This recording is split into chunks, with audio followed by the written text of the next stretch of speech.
Hello students, एक बार फिर स्वागत है आप सभी का आपके अपने YouTube channel smart study classes पर। तो स्टूडेंट, आप सभी को पता है कि ऑर्गेनिक केमिस्ट्री में हमारा एल्कोहल वाला जो चैप्टर पूरा खत्म हो चुका है। आज स्टूडेंट हम एक नया लेसन स्टार्ट कर रहे हैं जिसका नाम है फिनॉल। तो आज की वीडियो बहुत ही ज़्यादा इंपॉर्टेंट होगी, वीडियो को लास्ट तक देखना। तो स्टूडेंट, सबसे पहले जानते हैं फिनॉल है क्या। ओके, तो एरोमेटिक आप सभी को पता है फिनॉल क्या है, एक एरोमेटिक कंपाउंड है। तो एरोमेटिक यौगिक जिनमें हाइड्रोक्सिल समूह सिंगल बॉन्ड OH, हाइड्रोक्सिल समूह का मतलब क्या है, सिंगल बॉन्ड OH, सीधे ही बेंजीन रिंग से जुड़ा हो। ये बेंजीन रिंग होती है, अगर इसे सीधे ही हमने OH को जोड़ दिया तो इनको हम कहते हैं स्टूडेंट फिनॉल्स। क्या कहते हैं, फिनॉल।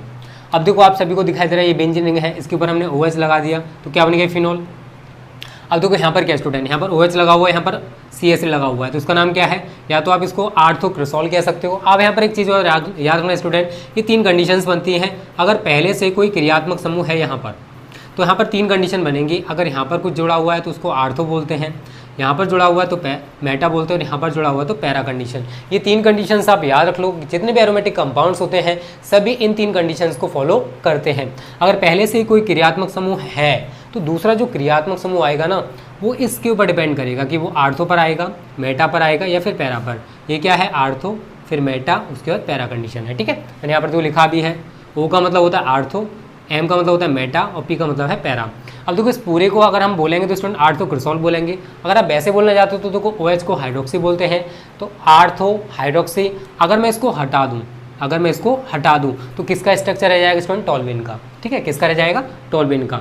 और फिनॉल बोर्ड परीक्षाओं की दृष्टि से बहुत ही ज़्यादा इंपॉर्टेंट है। ठीक है, तो इसको आप बोल सकते हो आर्थो हाइड्रोक्सी टॉल्विन, या फिर आप कह सकते हो इसको आर्थोक्रिसॉल। ठीक है, क्लियर सभी को। अगर मैं इसकी बात करूँ तो OH को मैंने मेटा कंडीशन पे लगा दिया तो क्या बोलोगे, मेटा हाइड्रोक्सी टॉल्विन, या फिर आप क्या बोलोगे, मेटा क्रिसॉल। जैसे चाहो वैसे बोल सकते हो। इसको पैरा क्रिसॉल बोल दो या फिर पैरा हाइड्रोक्सी टॉल्विन। ठीक है, तो इस तरीके से स्टूडेंट फिनॉल किसे कहते हैं आपको क्लियर हो गया होगा। अगर बेंजीन रिंग से सीधे ही OH समूह जुड़ा हुआ है तो उसको हम स्टूडेंट फिनॉल्स कहते हैं। क्या कहते हैं, फिनॉल। यहाँ पर मैंने सब कुछ क्लियर करा दिया है। कोई भी दिक्कत हो, कोई भी परेशानी हो, कमेंट बॉक्स आपके लिए बना होता है, कमेंट करके मैं जरूर बताया करो कि सर हमें ये चीज़ क्लियर नहीं हुई है। और वीडियो पसंद आया करना तो एक लाइक और एक शेयर जरूर किया करो। हम आप सभी के साथ बहुत ज़्यादा हार्डवर्क कर रहे हैं, मेरी पूरी टीम स्टूडेंट आप सभी के साथ बहुत हार्डवर्क कर रही है, क्योंकि हम चाहते हैं कि हमारे चैनल से बच्चा पढ़ के बोर्ड एग्जाम्स में अच्छा स्कोर करे। उसके लिए चाहे हमें दिन रात मेहनत क्यों ना करनी पड़े, फिर भी हम करेंगे। ठीक है, अब यहाँ पर एक नोट पॉइंट यहाँ पर जान लो स्टूडेंट कि जितने भी अब एरोमेटिक यौगिक हैं जिनमें हाइड्रोक्सिल समूह OH अगर साइड चेन से लगा हुआ है। अब इस साइड चेन का मतलब क्या होता है स्टूडेंट, जैसे यहाँ पर सपोज करो CH3 है, ये तो टॉल्विन हो गया। अगर मैं यहाँ से H हटा दूँ और OH लगा दूँ तो ये स्टूडेंट कहलाता है हमारा क्या, बेंजिल एल्कोहल। तो अब ये फिनॉल नहीं है, क्यों, क्योंकि यहाँ पर साइड चेन है, ये CH2 इसके बाद OH लगा हुआ है। डायरेक्ट अगर हम बेंजीन रिंग से जोड़ेंगे तो CH2 लगा हुआ है ना कि OH। अगर इस बेंजीन रिंग से डायरेक्ट OH लगा होता तो हम इसको क्या कहते हैं, फिनॉल। लेकिन ऐसा नहीं है, उससे क्या जुड़ा हुआ है, बेंजीन रिंग से कौन जुड़ा हुआ है, CH2, उसके बाद आगे जुड़ा हुआ है OH, तो हम इनको बोलते हैं एल्कोहल्स। अगर ऐसे एरोमेटिक यौगिक जिनमें हाइड्रोक्सिल समूह पार्श्व श्रृंखला या फिर साइड चेन से लगा होता है, जुड़ा होता है, उनको हम एरोमेटिक एल्कोहल कहते हैं। आप इसको याद रखना, क्या बोलते हैं, इनको एरोमेटिक एल्कोहल कहा जाता है। तो इस तरीके से ये क्या स्टूडेंट, एक एल्कोहल है। क्या है इसका नाम, बेंजिल एल्कोहल। क्या नाम है इसका, बेंजिल एल्कोहल, जिसको हम एरोमेटिक एल्कोहल भी कहते हैं। सभी को क्लियर है, कोई परेशानी हो टेंशन ना लो, सब कुछ बहुत बारीकी से क्लियर कराने की कोशिश करूंगा।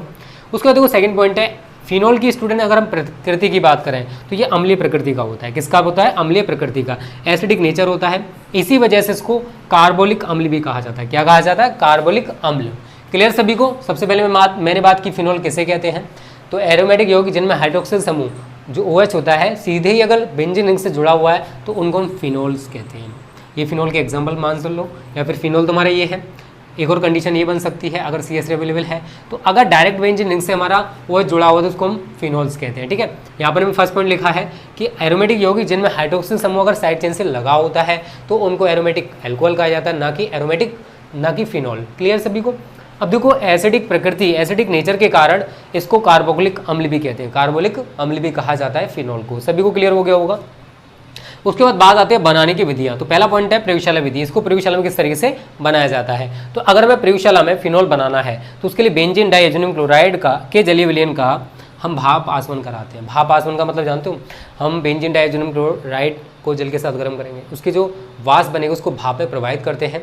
इस तरीके से उसको बोला था भाप आसवन। ठीक है, अब देखो रिएक्शन कैसे होगी, बेंजीन डाई एल्युमिनियम क्लोराइड। देखो एक चीज़ सभी याद रख लो स्टूडेंट, अगर आप कोई भी केमिकल रिएक्शन करना चाहते हो तो उसके लिए सबसे जो जरूरी चीज़ है वो है सूत्र। अगर मैं आपसे कहूँ कि आपको फिनॉल का सूत्र नहीं पता और बेंजीन डाई एल्युमिनियम क्लोराइड का सूत्र नहीं पता तो क्या आप इस रिएक्शन को कर पाओगे, बिल्कुल नहीं कर पाओगे। इसलिए सबसे पहले आपको इन्हीं के सूत्र पता होने चाहिए, ठीक है। तो बेंजीन डाई एल्युमिनियम क्लोराइड का सूत्र होता है C6H5N NCl। भाप आसवन जल से क्रिया करा रहे हो और यहाँ पर लिख दोगे भाप आसवन कराया जा रहा है इसका, ठीक है, भाप आसवन। और रिएक्शन कैसे होगी समझ लो, इसका C6H5 इस OH के साथ जोड़ दो तो क्या बनेगा C6H5OH प्लस ये N है एक ये N है, दोनों को आपस में जोड़ दोगे तो N2 बन जाएगा। क्या बन जाएगा N2 प्लस इसका H और इसका Cl, ये आपस में मिलकर क्या बनाएंगे स्टूडेंट HCl। तो ये है स्टूडेंट हमारा फिनॉल। क्या है ये, फिनॉल। इसका नाम आप लिख लेना स्टूडेंट, ये है बेंजीन डाई एल्युमिनियम क्लोराइड, जो कि मैंने वहाँ पर लिख दिया है बेंजीन डाई एल्युमिनियम क्लोराइड। तो इस तरीके से हम प्रयोगशाला में फिनॉल प्राप्त कर सकते हैं। इसका नाम नाइट्रोजन है और इसका नाम हाइड्रोजन क्लोराइड है।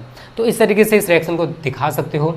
तो इस तरीके से स्टूडेंट हमारा फिनॉल किसे कहते हैं, ये 2 नोट पॉइंट्स। और बनाने की प्रयोगशाला विधि कंप्लीट हो चुकी है। बनाने की 2 विधियां मैं आपको और कंप्लीट कराऊंगा। उसके बाद जितनी भी बनाने की विधियां वो कंप्लीट हो जाएंगी, उसके बाद हम भौतिक और रासायनिक गुण पढ़ेंगे, ठीक है। तो पहले इसका स्क्रीनशॉट ले लो स्टूडेंट, उसके बाद आगे बढ़ते हैं,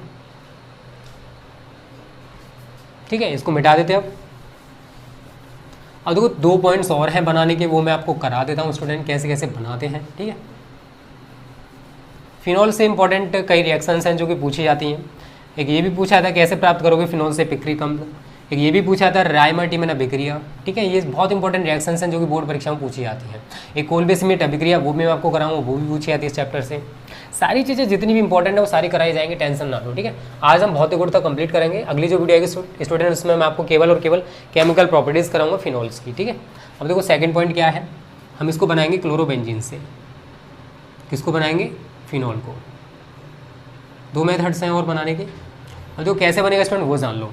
C6H5Cl लोगे, इसकी क्रिया कराओगे NaOH के साथ। किसके साथ, NaOH के साथ। देखो क्रिया क्या होने वाली है, C6H5 इसका C6H5 लिख दोगे।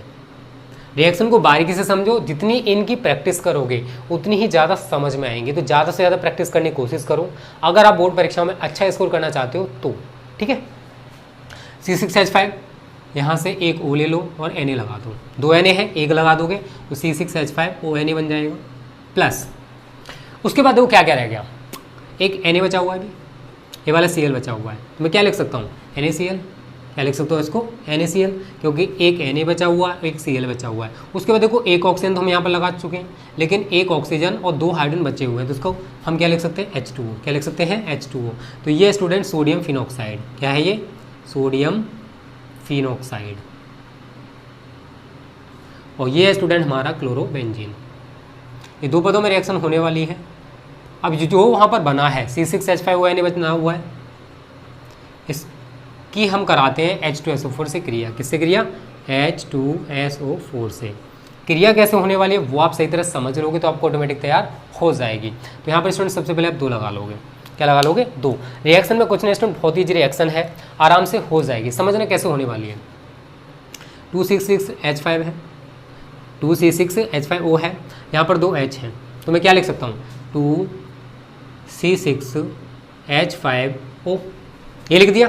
कितने H हैं, 2। अगर मैं यहाँ पर H लगा दूंगा 2 H हो गए कंप्लीट। उसके बाद क्या बना, देखो Na कितने हैं, 2, Na2 हो गया, एक SO4 यहाँ पर है, तो क्या बन जाएगा Na2SO4। तो इस तरीके से हमें फिनॉल प्राप्त हो जाता है।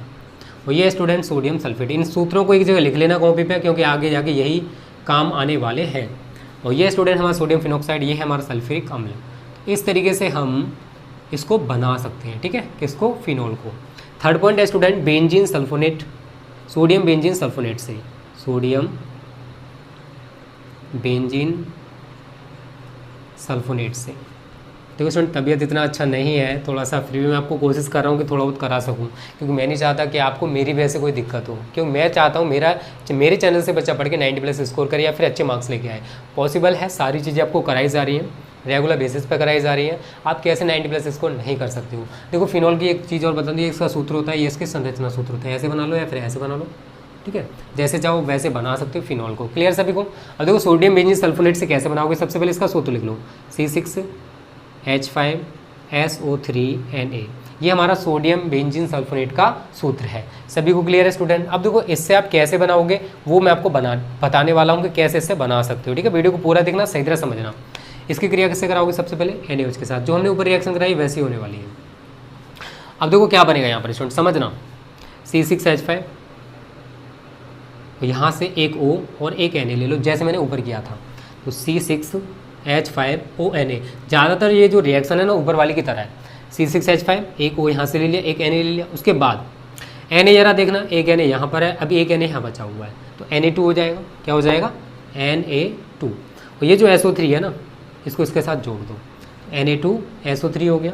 क्या यहाँ से, या तो ये कह लो कि ये दोनों Na, हमने एक Na को इसके साथ लगा दिया, ये 2 Na बचे हुए हैं, Na2 हो गया, SO3 के साथ इसको जोड़ दिया। उसके बाद देखो 2 H बचे हुए, एक ऑक्सीजन बचा हुआ, तो H2। बिल्कुल उसी तरीके से रिएक्शन है जो हमने ऊपर की है।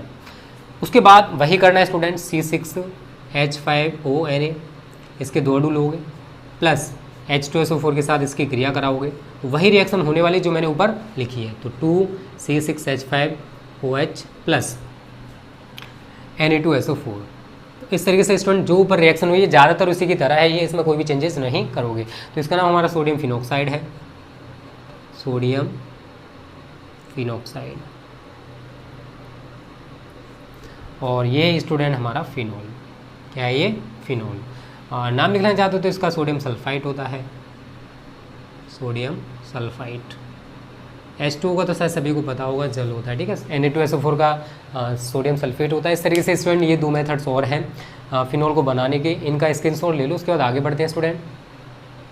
ठीक है, अब मैं आपको इसके भौतिक गुण कराऊंगा, रासायनिक गुण मैं आपको अगली वीडियो में कराऊंगा। इस बारी वीडियो में आपको भौतिक गुण कंप्लीट करा दिए जाएंगे। तो इसका स्क्रीनशॉट ले लो, उसके बाद मैं आपको भौतिक गुण लिख दे रहा हूँ, उनको एक बार समझा दूंगा। Okay student? तो देखो स्टूडेंट, मैंने यहाँ पर फिनॉल के कुछ इंपॉर्टेंट भौतिक गुण लिख दिए हैं। अगर फिनॉल की बात करें स्टूडेंट तो ये रंगहीन होता है। अगर आप इसे देखोगे तो इसमें कोई भी कलर नहीं होता। क्रिस्टलीय ठोस है। ठीक है, एक क्रिस्टलीय ठोस होता है, ना कि कोई द्रव है। इस चीज़ को याद रखना। सेकंड पॉइंट है स्टूडेंट, इसका जो गलनांक है वो 43 डिग्री सेल्सियस तथा क्वथनांक 182 डिग्री सेल्सियस होता है। देखो गलनांक और क्वथनांक किसे कहते हैं ये आपको जानना चाहिए। देखो जितने भी ठोस हैं, अगर आप उनको गर्म करोगे तो एक निश्चित ताप पर वो ठोस से द्रव में बदलने लगते हैं। तो जिस ताप पर वो ठोस से द्रव में बदलते हैं उसी को हम गलनांक कहते हैं। क्वथनांक क्या होता है? द्रव है, गर्म करोगे तो एक अवस्था ऐसी आएगी कि वो द्रव से वाष्प अवस्था में परिवर्तित होने लगता है। तो जिस ताप पर एक घटना होती है उसको क्वथनांक कहा जाता है। तो अगर हम फिनॉल के गलनांक की बात करें तो 43 डिग्री सेल्सियस और क्वथनांक 182 डिग्री सेल्सियस होता है। तीसरा स्टूडेंट, ये है जल में अल्पविलीय है। अगर आप इसे घोलोगे तो जल में थोड़ा बहुत घुल जाएगा, लेकिन जितने भी कार्बनिक विलायक होते हैं इन सभी में पूरी तरह से घुल जाता है। तो यह जल में अल्पविलीय तथा कार्बनिक विलायकों में पूर्ण विलीय है। चौथा पॉइंट है स्टूडेंट, अगर आप इसे वायु या फिर प्रकाश में रखते हो तो ये वैसे तो रंगहीन होता है, या अभी कैसा हो जाएगा स्टूडेंट, या तो गुलाबी या फिर लाल रंग का हो जाता है। कब हो जाता है? जब आप इसे वायु या फिर वायु तथा प्रकाश में रखोगे तो ये वायु और प्रकाश से क्रिया कर लेता है, जिसकी वजह से ऐसा होता है। तो स्टूडेंट ये कुछ इंपॉर्टेंट फिजिकल प्रॉपर्टीज़ है फिनॉल की। तो उम्मीद करता हूँ यहाँ तक आपको सब कुछ क्लियर हो गया होगा। अगली जो वीडियो है स्टूडेंट उसमें आपको मैं सारे के सारे इंपॉर्टेंट केमिकल रिएक्शंस कराऊंगा।